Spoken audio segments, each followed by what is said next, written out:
प्रत्येकाच्या घरी लागणारे पारंपरिक पद्धतीने बनवलेले अस्सल घरगुती मसाले आता विटे शहरात उपलब्ध। मिरची, मसाले, चटणी, उन्हाळी पदार्थ, उपवासाचे उन्हाळी पदार्थ, ड्रायफ्रूट आदी मिळणार आता विटे शहरात। स्वच्छतेचा नियम काटेकोरपणे पाळत अगदी तुम्ही सांगाल तशी चटणी ऑर्डरप्रमाणे तयार करून देशाबरोबर परदेशातही पाठवणारे एकमेव ठिकाण श्री महालक्ष्मी मसाले, ज्योतिर्लिंग मंदिरासमोर, लेंगरे रोड, विटा, जिल्हा सांगली। संपर्क 80 10 25 91 22 व 98 86 54 77 97।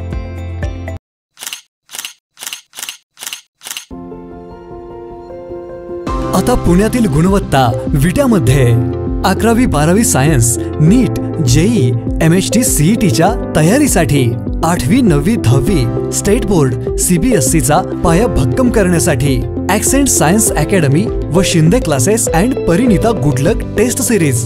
सुर्वे सर, शिंदे सर यांचा 25 वर्षांचा अनुभव, प्रशस्त बैठक व्यवस्था, printed notes, test series, problem solving hour, ग्रामीण भागातील विद्यार्थ्यांसाठी शनिवार रविवार पॅटर्न।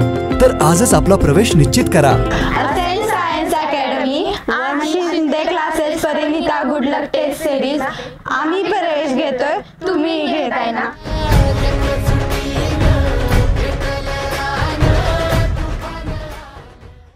नमस्कार, प्राईम न्यूजमध्ये आपल्या सर्वांचे स्वागत। शिवसेनेचे संजय राऊत यांनी 2 दिवसांचा सांगली दौरा केला आणि संपूर्ण मतदारसंघ पिंजून काढला।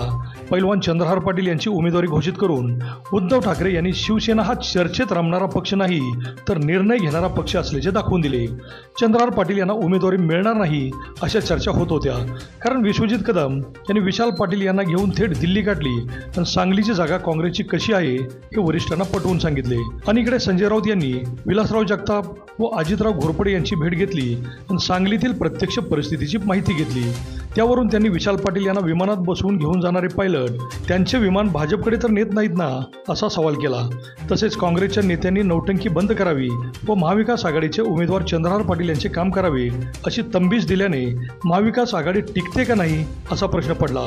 तर विश्वजित कदम यांनीही त्यात जोरदार प्रत्युत्तर देत जनावरांना जरी विचारले तरी सांगली हा काँग्रेसचाच बालेकिल्ला आहे असे उत्तर येईल, तरी आम्ही सांगलीची जागा सोडणार नसल्याचे सांगितले।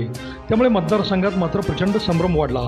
खासदार संजय काका पाटील यांनीही मतदारसंघात जोरदार तयारी केली आहे। त्यामुळे त्यांना कडवी झुंज द्यायची असेल तर मात्र एकास एक उमेदवार उभा करावा लागणार आहे। आणि इकडे संजय राऊत यांनी रोखठोक भूमिका घेतल्याने मात्र महाविकास आघाडीतील तणाव मिटेल असे दिसत नाही। विश्वजित कदम यांनी सांगलीची जागा ही काँग्रेसचीच असल्याचे म्हटल्याने आणि काँग्रेस कार्यकर्त्यांनीही संजय राऊत यांचा निषेध केल्याने महाविकास आघाडीतील संबंध चिघळले आहेत। सर्वसामान्य माणूस मात्र कोणाला मतदान करायचे याच विचारात असलेला दिसत आहे। अशातच पैलवान चंद्रहार पाटील मात्र संजय राऊत यांच्याबरोबर मुंबईला गेले आहेत। त्यांच्याशी फोनवरून चर्चा झाली असता त्यांनी काही झाले तरी महाविकास आघाडीकडून अधिकृत उमेदवारी माझीच असल्याचे सांगितले। विशाल पाटील मात्र काय भूमिका घेतात हे पाहणे महत्त्वाचे ठरणार आहे। त्यांना उमेदवारी करायचीच असेल तर ते आता फक्त अपक्ष राहू शकतात। त्यामुळे नवा कोरा चेहरा असलेले पैलवान चंद्रहार पाटील हे महाविकास आघाडीचेच अधिकृत उमेदवार असतील एवढे मात्र नक्की। अभिजित शिंदे, प्राईम न्यूज, विटा।